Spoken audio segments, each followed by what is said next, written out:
लेकिन सदर साहब, मुझे ये उम्मीद आपसे बिल्कुल भी नहीं थी कि अरे वो लैला के मजनू बोलते। वो नामपल्ली के जो उम्मीदवार जो 4 बार इलेक्शन हारे, उनकी बीवी का नाम लैला है। क्या सैयद सलीम हैदराबाद में गांजा बेचने वाला है? आप जिस किस्म से अपना जुल्म शहर हैदराबाद के अंदर करते हैं, कोई अगर आपके खिलाफ बोला तो उसको आप टास्क फोर्स भिजा के उसको ऑटो में डाल के लेके चले जाते हैं। सैयद सलीम की बात कर रहा हूं। कोई आपके खिलाफ बोला तो शेख सईद बवाजीर का हाल हो जाता। कोई आपके खिलाफ अगर बोला, मोहम्मद इमरान, कॉलर इमरान जिसका नाम है बच्चे का, एक सफदर का क्या हाल करे आप? बीफ शॉप बोल के हर पैदल दौरे में जिसकी मार्केटिंग कर रहे हैं। मैं आपसे गुजारिश करता हूं असद साहब, थोड़े दिन में बकरीद आने वाली है। ये बकरीद के अंदर जब जानवर सड़कों पर पकड़ा जाएगा, आप तभी भी जाके लॉरियों के सामने ऐसी ठहर जाइए। खाली इलेक्शन के लिए आके जो है स्टंट और पब्लिसिटी मत करिए। ये आप एक पर्सनल 2-4 वोट्स की खातिर अगर कुछ कर रहे हैं तो वो आपकी जो है जाती मिल्कियत है। लेकिन इलेक्शन के बाद जब बकरीद आएंगी, बकरीद के बाद ये जो बीफ शॉप का जो नारा लग रहा है ना, इसका रिएक्शन बकरीद में आपको देखने के लिए मिलेगा। और आपको जब जवाब मिलेगा तब आप हाईवेज पे अपने लोगों को रोकने के लिए नहीं रहेंगे। अब तीसरी बात, हम आपको मुंतखब करते हैं और आप मुंतखब होके आते हैं। आप मुंतखब होके आने के बाद आप जिस किस्म से अपना जुल्म शहर हैदराबाद के अंदर करते हैं, कोई अगर आपके खिलाफ बोला तो उसको आप टास्क फोर्स भिजा के उसको ऑटो में डाल के लेके चले जाते हैं। सैयद सलीम की बात कर रहा हूं। कोई आपके खिलाफ बोला तो शेख सईद बवाजीर का हाल हो जाता। कोई आपके खिलाफ अगर बोला, मोहम्मद इमरान, कॉलर इमरान जिसका नाम है बच्चे का, उसके घर में आपके 60-70 लोग, जिसमें 4-4 कॉर्पोरेटर भी थे, उसके घर में घुस के मारते। उसकी वालिदा का बयान था। सैयद सलीम के घर के बाहर आपके लोग ठहर के सैयद सलीम की मरहूम मां को, सैयद सलीम की मां के ताल्लुक से अगर मैं बोलूं तो सैयद सलीम की मां जो है एक बस्ती में कुरान पढ़ाने वाली उस्तादी मां के नाम से कहलाई जाती है। आप उसको ठहर के नंगी गालियां उस मां के ताल्लुक से दी जाती है और आप उसी को ट्विटर पे रीट्वीट करके आप कमिश्नर को टैग करते हैं। सदर साहब, ये बात आपको समझने की, वोटर्स वोट डालने निकलेंगे, आप कल इनके खिलाफ बोलेंगे तो आपका सैयद सलीम का हाल कर देंगे, आपका मोहम्मद इमरान का हाल कर देंगे, आपका शेख सईद बवाजीर का हाल कर देंगे। एक सफदर का क्या हाल करे आप?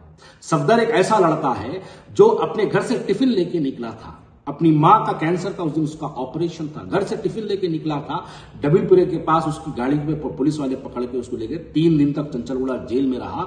3 दिन तक उसकी मां दवाखाने में एडमिट रही। 3 दिन तक वो टिफिन और वो गाड़ी जो है वहीं पड़ी रही।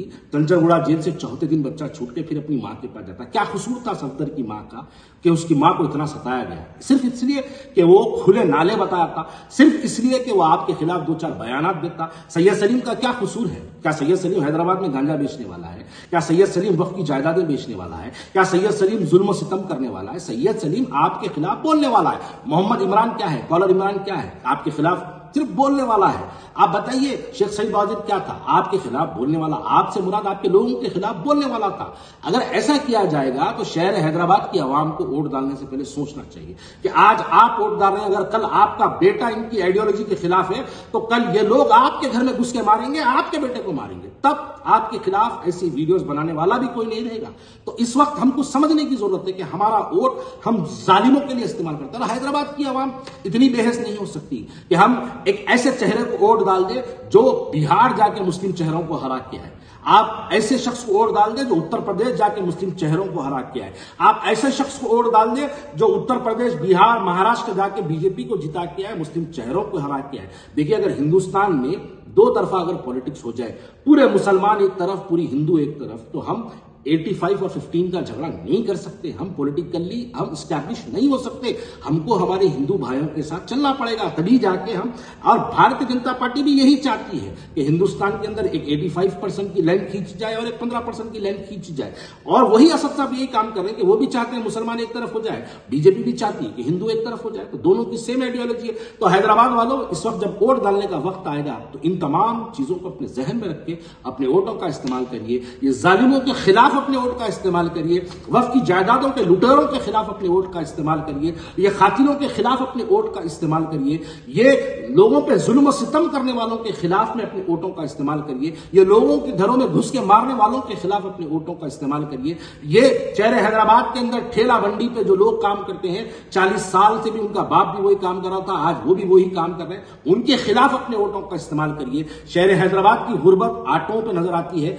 ऑटो चलाने वाले से सवाल करिए ये 40 साल बाद वो भी ऑटो चला रहा है, तो आप उसके खिलाफ, मैं ऑटो वाले को तरक्की करते देखना चाह रहा हूं, उसके खिलाफ अपने वोट का इस्तेमाल करिए। ये डेवलपमेंट के नाम पे जो पर्सनल डेवलप हो रहे हैं उनके खिलाफ अपने वोटों का इस्तेमाल करिए। जो लोग किराए के घर से 200 करोड़ 400 करोड़ के बंगलों तक पहुंच गए, उनके खिलाफ अपने वोटों को इस्तेमाल करिए। ये लोगों के खिलाफ अपने वोट का इस्तेमाल करिए जो कभी अपनी गैरों की, यानी इनके मुखालिफ बोलने वालों की बीवियों को माइक से बुरा किया जाता है, उसका नाम, बीवी का नाम लेकर उसको गाली दी जाती है, उसके खिलाफ में अपने वोटों का इस्तेमाल करिए, तब आपको बात समझ में आएगी। और आप इस बात में कहता हूं कि शहर हैदराबाद को इस बार निकलना चाहिए और इन तमाम लोगों के खिलाफ अपने वोटों का इस्तेमाल करना चाहिए। आज मैं जब सदर साहब की एक तकरीर सुन रहा था, नामपल्ली के उम्मीदवार को, अरे वो 4 बार हारे हुए नामपल्ली के उम्मीदवार बोले, ये ठीक था।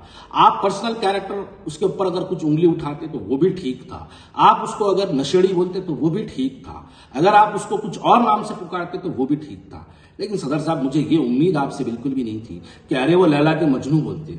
वो नामपल्ली के जो उम्मीदवार जो 4 बार इलेक्शन हारे, उनकी बीवी का नाम लैला है।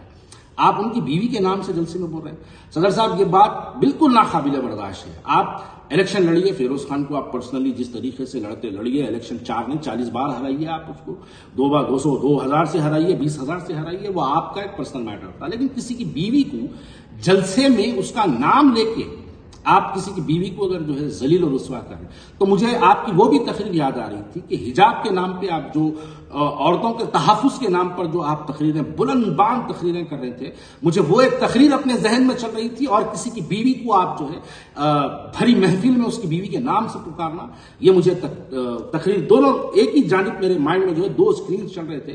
तो मुझे समझ में ये नहीं आ रहा था कि सदर साहब की तकरीर कौन सी सच है, वो वाली या ये वाली, किसी की बीवी को भरी महफिल में जलील करना। अब मैं अगर कुछ बोलूं तो जातियत पे आ जाएगी, मैं जातियत पे नहीं बोलना चाह रहा हूं। लेकिन सदर साहब, जब खुद आपने, असदुद्दीन ओवैसी साहब, जब आपने किसी की बीवी का नाम लिया, तो आप तसव्वुर करिएगा कि फिरोज खान पलट के अगर किसी की घर की औरत का नाम ले ले तो आपके दिल को बहुत तकलीफ होगी। आपके पेड़ मुरीद लास्ट ही के अंदर वीडियोस बना के गालियां दी। एक मरतबा सैयद सलीम साहब ने किसी के घर के ताल्लुक से कुछ बोला, तो जितने आपके सरखरीद शाही गुलाम हैं, वो तमाम गुलाम वीडियो बना के गालियां दिए कि घर की औरतों को कैसे लिया जाता। आज गुलामा कई तो खामोश है।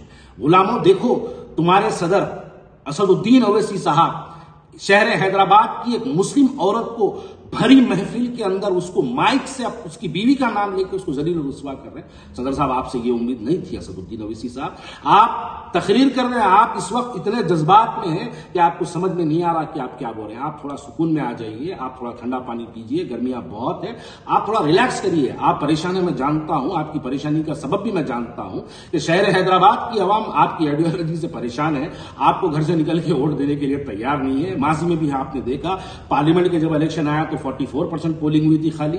आप बहुत परेशान है कि आपको जो है लोग पसंद नहीं करते। अगर पसंद करते तो 100% पोलिंग होती है हैदराबाद के अंदर। असेंबली में अगर आपको याकुत्रा पसंद किया होता तो याकुत्रे के अंदर 30-40% पोलिंग नहीं होती, 100% पोलिंग होती। आपको लोग पसंद नहीं करते तभी पोलिंग नहीं हो रही है। ये बात को आप समझिए, तो यही आपकी परेशानी का सबब है। आप थोड़ा जज्बात में कम आइए, किसी की बीवी को गालियां मत दीजिए, गोश्त के नाम पर पब्लिसिटी मत करिए। आप किसी के यानी पर्सनली जाके किसी को यह मत बोलिए कि मैं हूं हैदराबाद में तो तुम नमाज पढ़े। बिल्कुल आप इस किस्म की सियासत मत करिएगा। शहर हैदराबाद की आवाम को भी सोचने समझने की जरूरत है कि हम जिनको मुंतखिब करके लाते हैं, हमारे मुंतखिब होने के बाद वो हमको किस किस किस्म से जो है हमको रोका जाता है।